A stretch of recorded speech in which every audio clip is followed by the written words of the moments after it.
Hello everyone, and welcome to another arthritis help session where you learn to move differently so you can feel better. I am Dr. David Sofer, physical therapist, and today we're going to be working on elongating our legs. That's right, making our legs longer and stronger so that they can connect in with the ground and hold us up taller, more sturdy, and more resilient. When we have a long leg, it allows us to engage our butt muscles and our abdominals a little bit easier and a little bit better, which helps to stabilize us from the center, which preserves the joints and the limbs, and allows us to move a little bit easier and freer. So for today's session, we're going to be doing it predominantly laying on your side, and you optionally can have a foam roller that we can use a little bit later, but it's not required, and then we're going to do one standing exercise at the end. Okay, so let's get started. All right, so we're going to start nice and easy, just laying on your side. And you're going to have your legs straight out in front of you. So you don't want to be kind of curved like a banana, right? You want to be straight so the legs are kind of right underneath your head. You want to have enough pillows so that your head feels comfortable and level. If you don't have enough pillows, your head's going to feel like it's tilting down. You don't want to be in that position. So we're going to come just like this.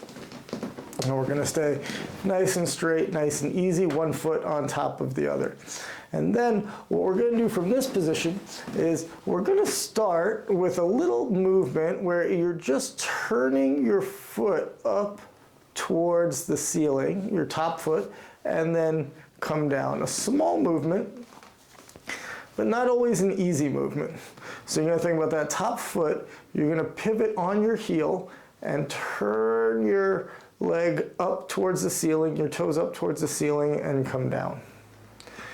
And you're going to feel that as you do that, your leg is going to move from one piece from the hips all the way down to the toes. So the toes turn up, and the knees turn up, and the thigh turns up all at the same time and comes down.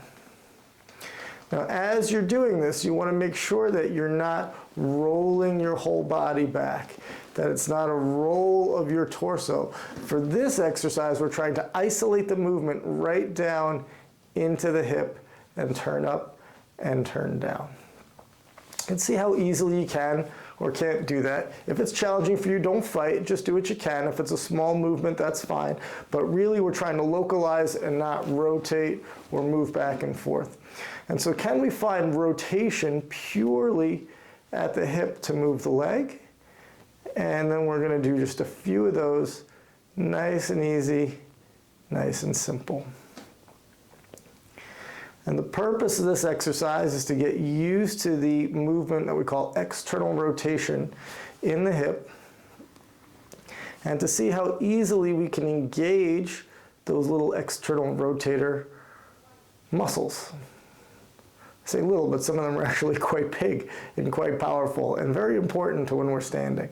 So we're going to feel moving up and down, and you want to feel that as you're moving, that you're not tensing your inner thigh, that you're not jamming your heels together, you're not squeezing your knees together, that you're very light on the inner border of your leg, and that it's allowed to move through in the outer.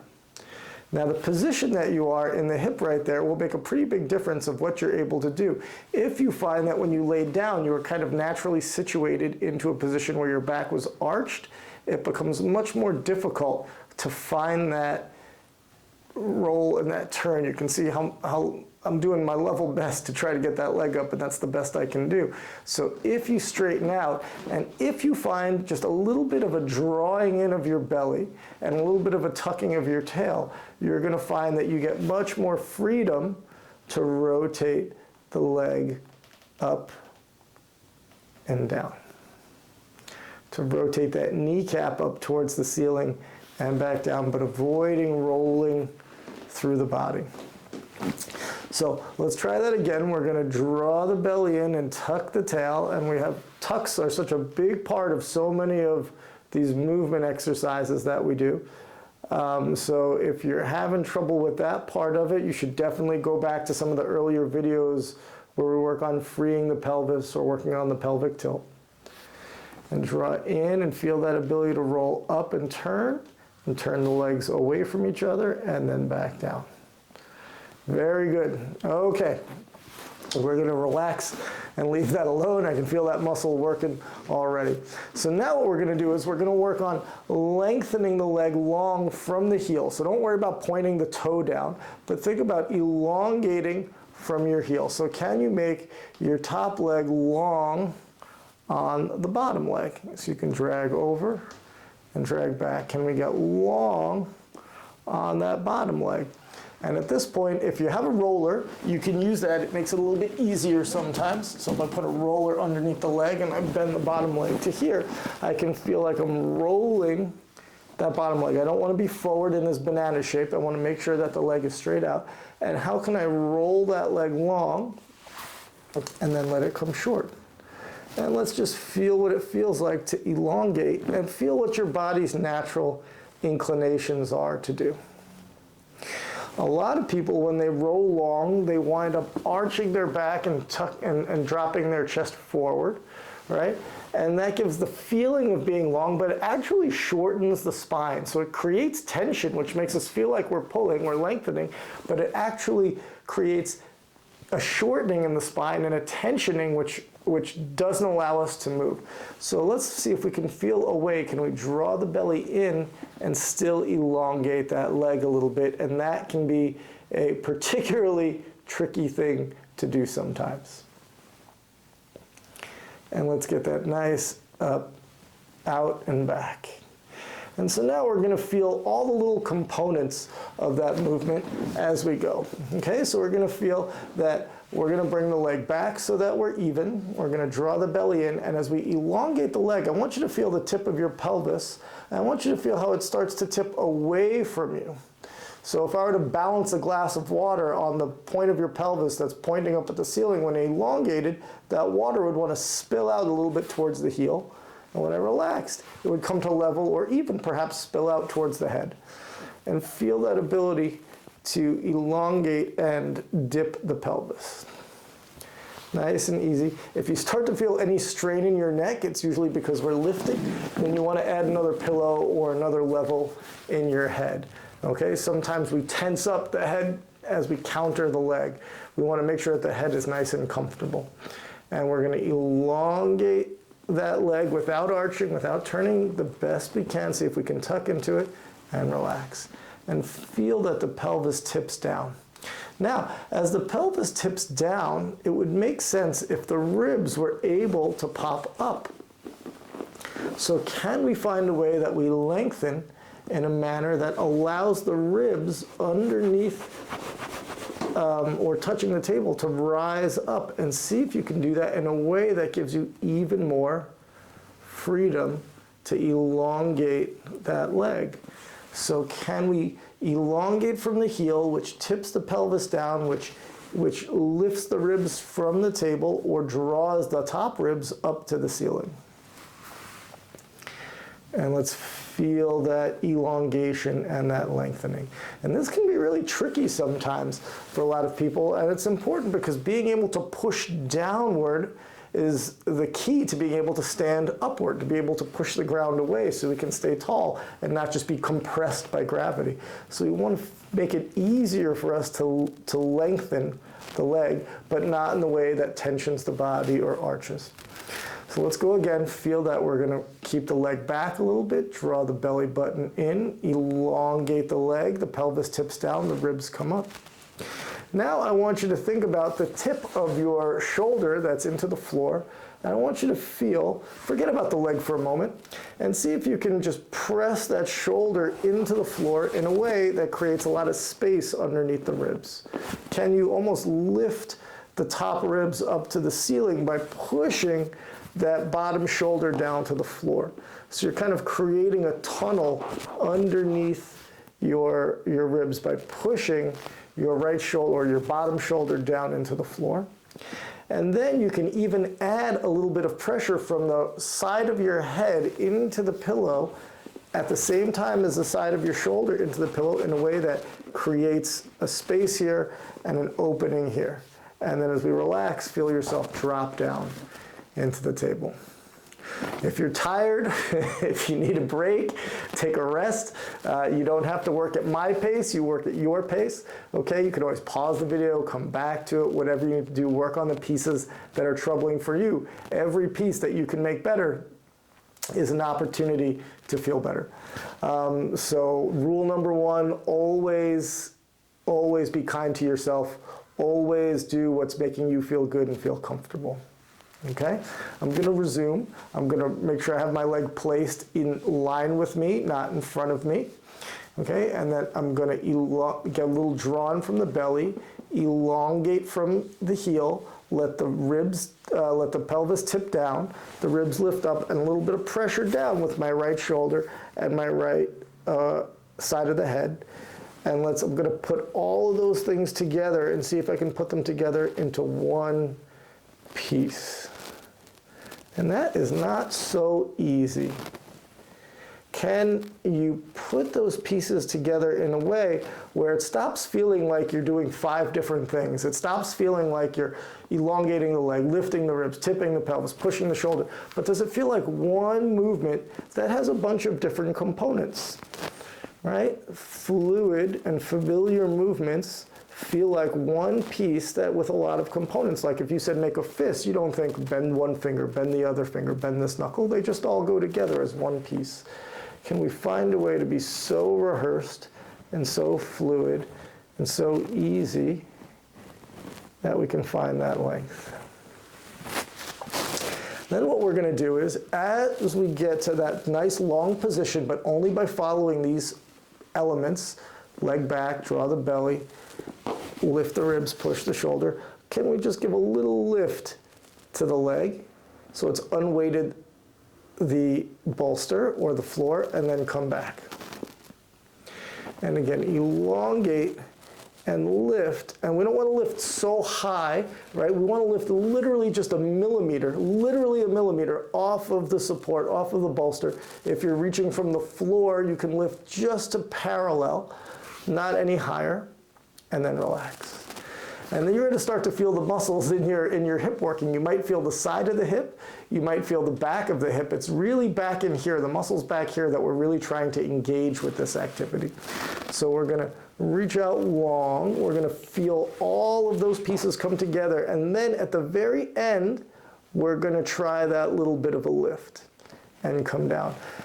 People very often get very anxious or rush to do the lift. The lift is not the important. The setup is what's important. So take your time and find that length and find that body coordination and position that helps you elongate easily. And then once you're there, then we add that little lift component. And you don't have to tense your foot like I was doing right there. Sometimes I have a tendency to pull my toes back or point them forward. You can just keep that foot in a neutral position. Good. Let's find it again as best you can. The leg is back. We draw the belly, which is a really tough part of it. Elongate to open the ribs. Press through the shoulder and the head and lift. And then when we have that little bit of lift, I want you to, if you can, give me that little leg turn that we practiced in the beginning. Woo! And that's really going to make those muscles in the back of the legs sing a little bit. If you have trouble doing that with the lift, instead of lifting, find that length and then turn and then add the little unweighting or lift if you can. It's okay if your leg doesn't come off the surface. If you're just unweighting or taking some of the pressure off the surface, you're doing great. You're just moving in the right direction. So don't worry if it's hard to lift. The last thing you want to do, though, is lift very high, because once you lift high, feel what happens to your ribs and your waist. When you lift up, the ribs and the waist come together. We wind up shortening the side and compressing down into the table, which we don't want to do. That's going to make the leg shorter. We want to find this length. So let's put all those pieces together again. Leg is back behind us. We're going to draw in the belly. We're going to elongate from the heel in a way that tips the pelvis down, that rises the ribs on both ends. A little pressure from the shoulder, a little pressure from the side of the head, and then a little turn of the leg and a lift, or a little lift and turn. And you're trying to feel the muscles, if you can find them, right back in here, in kind of the outer backside is working, or you might feel here on the side of the leg, which is okay too, but we're really searching for those kind of backside muscles right back in here, kind of back pocket area. Okay, if we're doing that, we're doing great. We're gonna add one more component to this, okay? So we're trying to find ways to make it easier to lengthen the leg or easier to lift the ribs. The last component that I'm gonna put in is an arm overhead, or a grab of the table on the other side. So what we're gonna do is we're gonna start from the beginning again, bring the leg back, draw the belly in, elongate the leg, tip the pelvis, feel that pressure from the shoulder and the side of the head to help lift the ribs, and then we're gonna elongate the arm up overhead as much as you can, and you're gonna feel that when that arm elongates, it helps to lift these ribs up in the air. If you don't do anything with the leg and we just elongate that arm, we're gonna feel, you can even dip it down a little bit towards the floor, we can feel that it helps to lift the ribs up. So we're gonna do all those components, elongate that arm, and then find that little lift. And you might find that when you're reaching the arm, that it's a little bit easier to lift the leg. And then relax. Whew. Let's try a couple more of those. Again, if you're tired, take a rest. Do this at your pace. Take all the time you need. Do not work into pain. We're gonna move the leg back a little bit. We're gonna draw the belly button in. We're gonna elongate the leg, tip the pelvis, lift the ribs, press through the shoulder, press through the side of the head, elongate the arm, and then lift the leg, and turn it up a little bit if you can, and then bring it back down, and relax. So when you're getting that length, we're trying to get really long from the heel to the tips of the fingers to make this length all the way through the side of the torso here. We're making the side of the torso long, and we're really engaging through the stabilizing muscles of the butt, and that little draw in gets the belly muscles involved too. Most of the time the belly muscles don't have to work like a sit-up, they just need to contract a little bit at the right time to position your body the way it needs to be for success. Okay? If we were to do the opposite, if the leg were forward and we reached the belly and we compressed in and we lifted the leg, you're gonna feel a lot of work from the side of the hip muscles, and it's gonna be unpleasant and maybe even crampy. So we're gonna make sure that we're in a nice position to let the leg come back a little bit. I'm losing my bolster. There we go. All right, let my leg come back a little bit, and then we're gonna draw that belly in. Keep the draw. Don't let yourself roll or belly out. That's one of the hardest parts. Draw that belly in. Elongate the leg. Feel the pelvis tip down. Feel the ribs lift up. Feel a little pressure through the shoulder, through the head. Elongate the top arm, and then turn the leg up, and then a little bit of a lift or an unweighting, only to parallel, not to more, and then bring it down. And one more time, elongate, tip the pelvis, draw the belly, lift the ribs, move the arm, turn the leg up, and then and only then do we lift, and then come down, and relax. Whew, excellent, okay. Good news is, this is what we're finished with this leg for the moment. Bad news is, we have two legs, so we have to do the other side. So now we're gonna roll to your other side. I'm just gonna flip over, so I'm still facing you here. And I'm gonna put my bolster down for a moment, and we're gonna lay down through here, and we're just gonna start just like we did on the other side, finding your position. And you don't want the knees bent. We're gonna straighten out the knees, and we're gonna make sure that we're not in a banana shape, okay? That we're nice and elongated. And then from here, we're just gonna practice that ability to turn the leg up and allow it to turn down.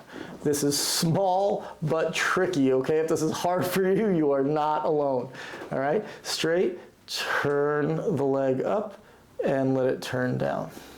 You wanna feel that the toes, the kneecap, and the thigh, the shin are all turning up at the same time, and then coming back down. You want to make sure that you're not rolling back at the hips, rolling back at the pelvis. So it's not a roll of the whole body. Sometimes we're working on rolling through the ribs. Today we are not. Today we're keeping pelvis static, and we're working on moving just the hip to turn. Okay, we should feel the muscles in the back side working to help. And we should feel the muscles on the inner thigh releasing to allow that to turn. The muscles that do the opposite are the inner thigh muscles that kind of turn the leg down and in. If they're tense, they block that leg from turning in. Okay, now we're going to look at position again. Sometimes we have a little bit of a tendency to lay with a little bit of an arch in the back, or the butt kind of out and the chest out.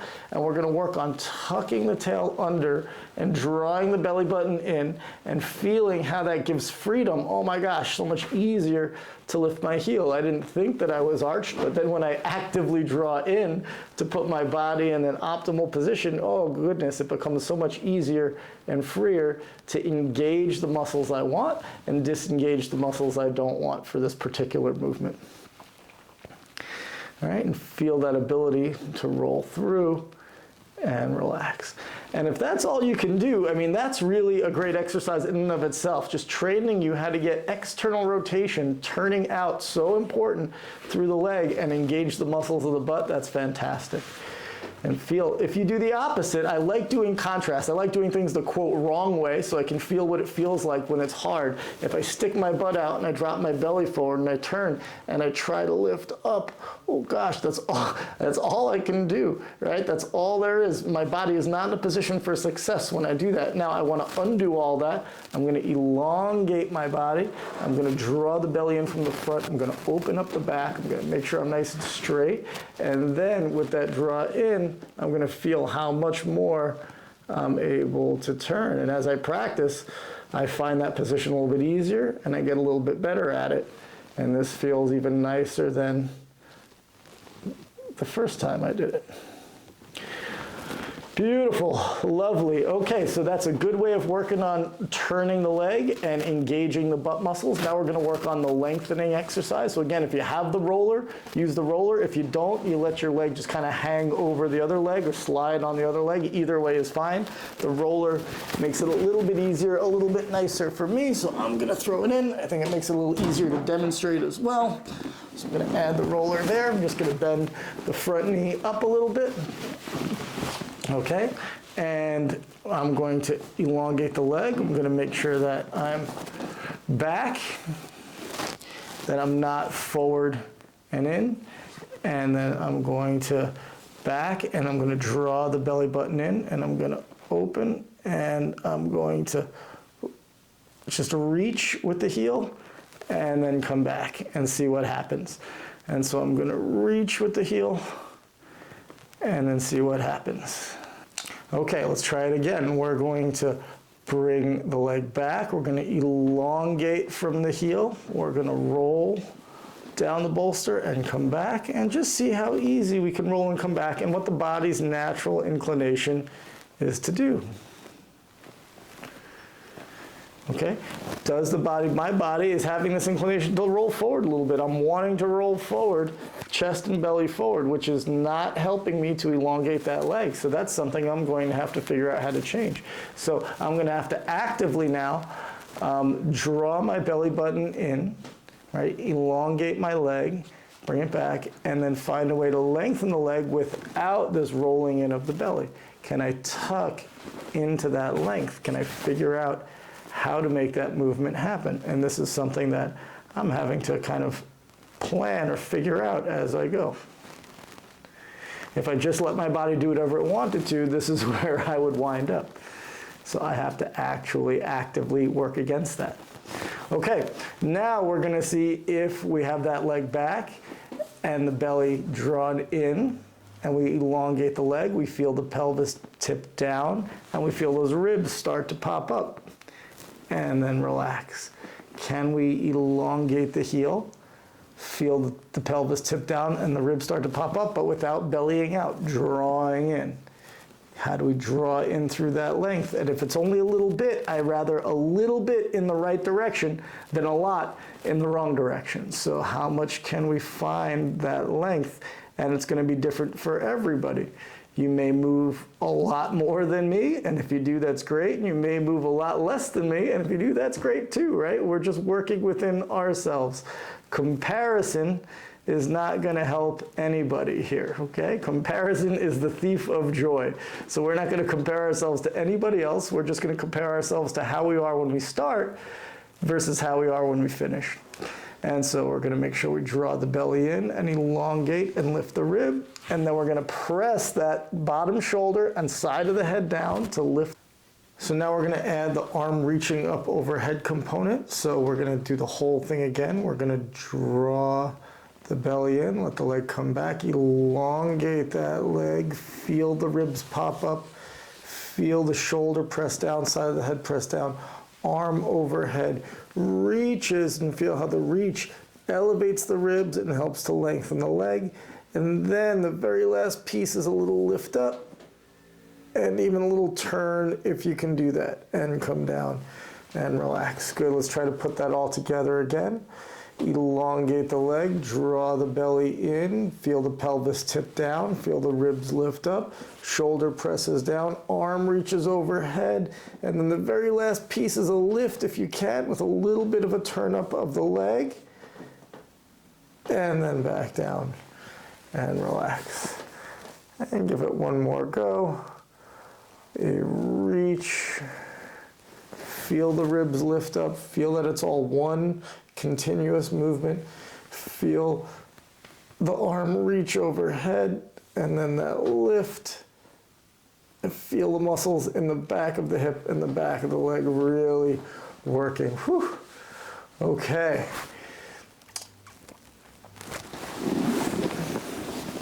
And so that's how we can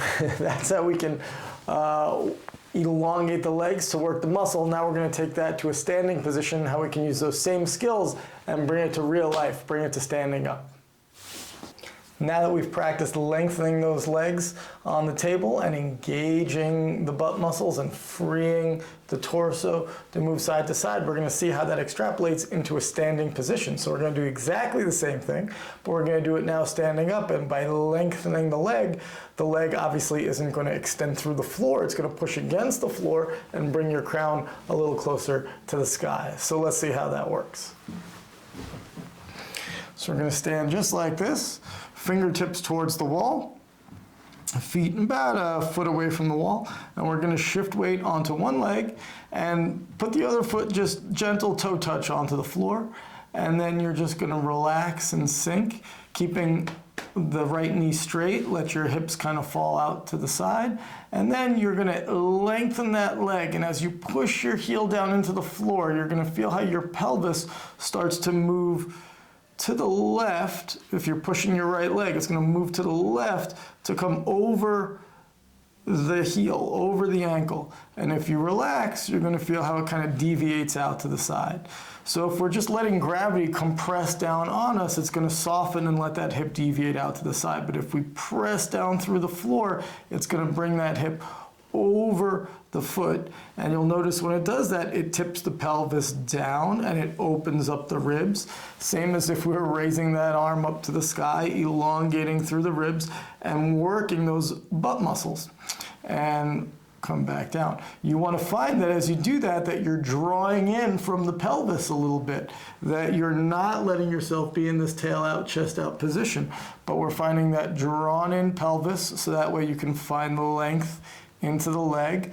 The hip moves over the heel, the ribs move in the opposite direction out to the right, and the crown moves up towards the sky. And if I wanted to accentuate that, I would elevate my hand and I would pull my body up into the air through my fingertips and then come down. And as I do that, boy, am I feeling those butt muscles working. So we're going to try that again. We're going to start by drawing the pelvis in, tucking the tail, drawing the belly button in, driving down through the heel, feeling how that heel can elongate or level the pelvis. Feel how the hips move inward over the ankle, the ribs move outward to the right, opening up and feeling that we're driving the crown to the sky. And if I lift the arm up, it'll accentuate that even more. And I'm nice and long through the floor, feeling those muscles work. And I'm just going to do a few in a row just to work that connection into the ground and elongate the leg and elongate the torso. that I'm getting really long from heel to fingertips, just like I did as I was standing, as I was laying, and making sure that we're not butt out, chest forward, and limiting ourselves through there. That we're drawn in from the belly, pushing down through the heel, feeling that pelvis tip downward on the right, and feel how the ribs accentuate out to the right and elongate long heel to fingertips. Whew, and feeling the butt muscles working. You might feel the side of the leg working, but the butt muscles are what we're really aiming for. It's not bad if you feel it on the side, but we want to really feel it in the cheek. I'm going to try the other leg now. And we're standing up. Gentle toes, so standing on the left foot, gentle toes on the right foot to the floor. And we're just going to be soft, left knee straight, but we're just going to kind of compress and fall in. And feel if we get squished down, that's my shortest position, that the hips, they shoot out laterally, they shoot to the left, and the torso kind of falls to the right. So right now I'm going to draw my belly inward, under. I'm going to elongate that heel into the floor. I'm going to feel the pelvis align itself over my ankle and my heel. I'm going to feel the torso move to the left and the ribs open up. And then I'm just going to relax and come down. There's a lot of things to feel at once, so just pick one thing at a time. Start by drawing in the tummy, feeling the weight build up into your heel. As you elongate that leg through the heel, you're going to feel the pelvis move inward over the ankle, the ribs open outward, and we can elevate the arm to help accentuate that long lift of the ribs, and then relax. And let's do that again. Draw the belly in, push down with the heel, feel that alignment of the pelvis and the ribs, and we're trying to get really long from heel to fingertips, getting up there and then down, relax. And we can do a few of those and feel how long and strong you can be into the floor. Good. And when we're up into this tall, long crown, our body is aligned. The top of our head, the center of our chest, our hips, and our ankle are all in one line. So we're tall and balanced. And boy, do I feel those muscles back there working to hold me up. Okay? And we can use the hand as an accentuator, but we don't need it. If the arm doesn't go overhead easily for you, you don't need it. But if you feel like that helps you find your way up, sometimes it's a nice guide. Okay, so that's how we take lengthening those legs into standing. Practice that. That is a fundamental movement for being strong and resilient against the downward forces of gravity that are always pressing upon us. Thank you so much for joining me today, and thank yourself for doing something good for yourself this week. I'm Dr. David Sofer, and I will see you next week with another video teaching you how to move differently so you can feel better. Take care.